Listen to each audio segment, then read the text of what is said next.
Good evening and welcome to Late Night Review, where we talk about what's happening and what's not. I'm Jack Overbeck. I'm Kate Salkowitz, and here are tonight's top stories.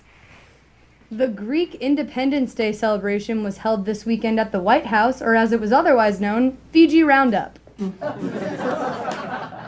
When asked if the Russian election was free and fair, White House Press Secretary Sarah Huckabee Sanders said, "We're focused on our elections. We don't get to dictate how other countries operate." And then everyone in the Middle East laughed so hard it collapsed the pyramids of Giza.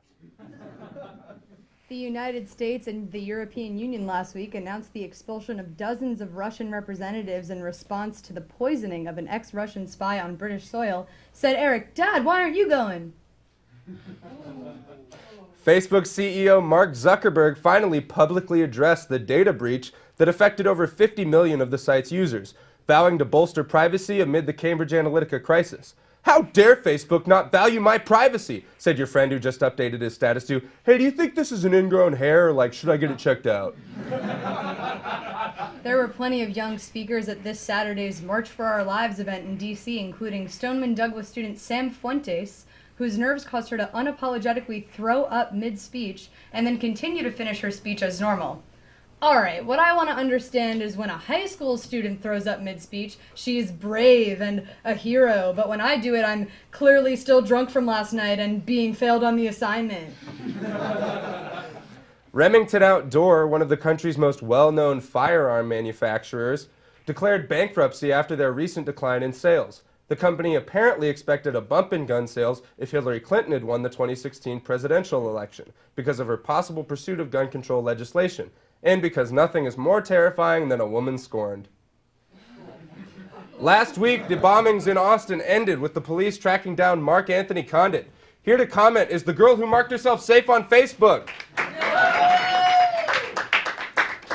So tell us, what exactly is the Mark Yourself Safe feature on Facebook? Well, it all began in Charlottesville. So you were part of the two sides protesting the stuff in Charlottesville? Well, actually, no. I wasn't in Charlottesville. I was safe at home in my mom's basement, protesting online on Twitter.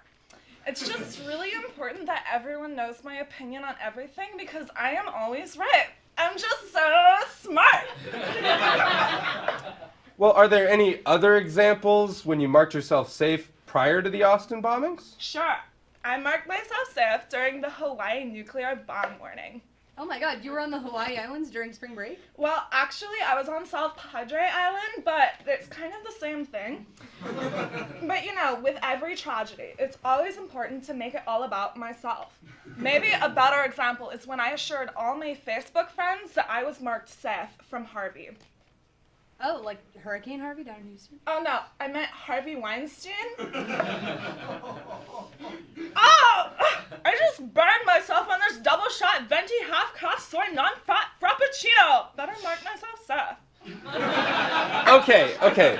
Let's get back to the Austin bombings. You know, the important stuff. Where exactly in Austin do you live? Well, actually, I live in Dallas. So, if you live in Dallas, why did you use the feature on Facebook that sends your friends an alert that you were safe during the Austin bombings? Well, Jack, I find that when there's a perfect opportunity to make a situation about myself, I should. In fact, I learned this from following my family. Following the 1957 tropical cyclone of Hurricane Audrey in the South that killed over 400 people, my grandparents bought a whole-page ad in the New York Times declaring themselves safe. Granted, they were living in New York at the time. Another time, their grandparents survived the San Francisco earthquake and fire, or as I call it, the San Fran shake and bake.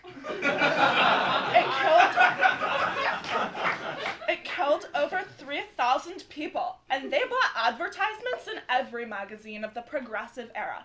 Can you guess where they lived? I'm gonna go with, like, maybe nowhere near the West Coast. Exactly! And can you guess what their grandparents did during the Irish potato famine of the 1850s? I mean, probably yelled that they were safe from on board some sort of luxury immigration yacht on their way to America? No, you silly Willy. They sent out 40,000 telegrams to everyone in the New England area. We aren't even Irish. That sounds terrible. I mean, it sounds to me, forgive me, that your family is a little narcissistic historically. How dare you disrespect my ancestors like that? I have to share on Facebook that I'm offended and mark myself safe. From Kate Salkowitz. The girl that makes herself safe on Facebook, everybody!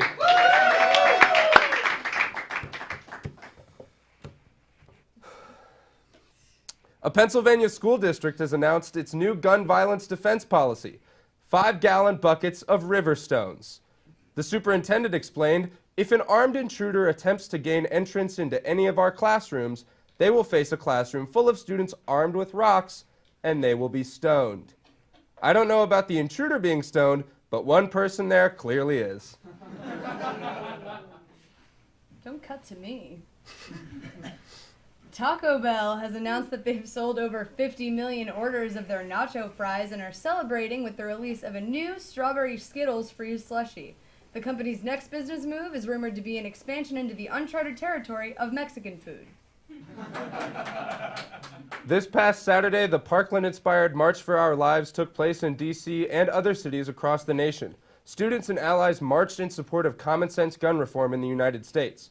Organizers estimated the D.C. march alone was attended by 800,000 people, making it the largest single-day protest in the history of the nation's capital. Turnout is expected to triple that at the upcoming March for Our Livelihoods, following the inevitable downfall of capitalism.